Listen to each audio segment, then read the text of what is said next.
Jesus said, let your yes be yes and let your no be no. And we are to keep our word. यीशु ने कहा कि हाँ की जगह हाँ करो, चल सकते हैं, ना की जगह ना करो, नहीं चल सकते. उससे बढ़कर जो भी कहेंगे वो गुनाह है. And as God's people, we can't be slick. अगर हम खुदावंद के लोग हैं, हमारे अंदर ये शेखी नहीं होनी चाहिए कि चलो चलो कर लेने हैं बाद चो फिर पलट जावांगे. नो, हमारे अंदर यीशु मसीह का किरदार होना चाहिए और इस तालीम की महक हमारे से अंदर आनी चाहिए कि अगर हम if we say yes it means, बहुत कम लोग बोल रहे हैं, if we say yes it means, and if we say no it means no, that's it.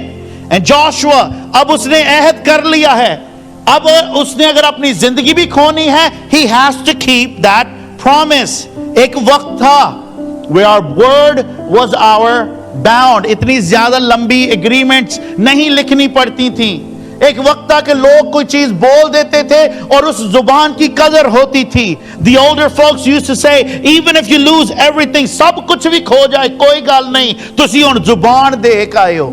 That's it. जुबान दे दी गई. But that is not the case anymore. We have normalized not keeping our word. ये एक आम सी चीज हो गई है. किसी को कह के तो फिर मुनक्कर जाना, कह के ते चलो क्या खुदा ना अहद किता सी.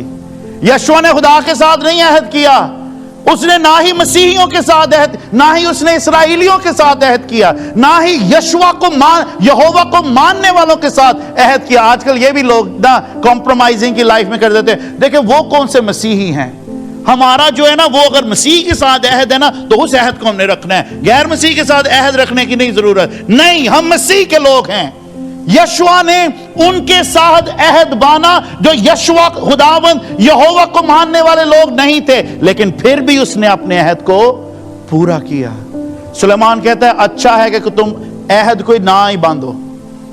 It's better if you make no covenant than to make a covenant and not keep it.